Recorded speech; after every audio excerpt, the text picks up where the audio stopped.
past year. But further north, a group of residents says complaining has not solved their problem.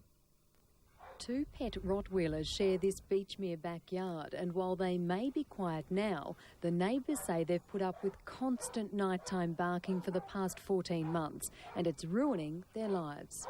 Well, it's got us all on sleeping tablets, stress tablets, and we just can't take any more. It's been going on for that long. And we're all under the doctors, the whole 3 of us. 68-year-old Graham Rogers lives next door and says the barking can continue for up to 4 hours. And on the other side of Graham is Ernie Ballinger, who's so distressed he and his wife have put their dream retirement home on the market. It is ruining our lives, really. And we do welfare work for the RSL, and we just can't keep it up. So we are going to sell out and try and move on. While we were talking to Ernie, we had a taste of the problem. The owner was out and we have not been able to contact her on several return visits. Meanwhile, Graham and Ernie's wives are staying with their children in Brisbane to get a good night's sleep. Well, it's just about ruined my marriage. My wife goes away for half the week, and when she does come home and it starts again at weekends, we both got to pack up and go. Les Stevens lives behind Graham and blames the dogs for his breakup with his girlfriend, and he says the barking is now affecting his new job.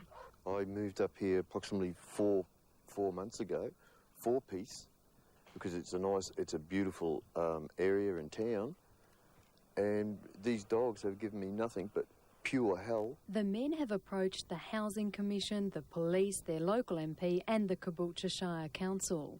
If you can get out here and do something about those things and get rid of them. But council officers haven't been able to substantiate the claims, so the council says the residents have to provide more proof. They need to be collating times and dates that the dogs are barking, and they have to indicate a willingness to us to go to court. Councillor Joy Leishman says going to court is the only answer, and to get there the residents must work with the council.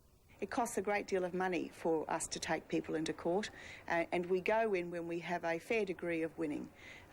We probably can in this case, but we need the support of those residents who say they're so affected. But Shane Bowring from Red Tape Busters says court action is the wrong approach. Surely in a situation like this that a solution can be negotiated between the owner, the council and the people who it's affecting, rather than someone having to take someone else to court to sue over quality of lifestyle. He says the Caboolture Council should be encouraging mediation rather than courtroom battles. The council and the parties involved should be looking at a mediation maybe, where they all sit down together and talk about the issue and try to come up with some agreed solution. Noise complaints, fences and overhanging tree branches are the most common cause of neighbourhood disputes, and Shane says there are a set of steps you should be taking to bring harmony back into your neighbourhood.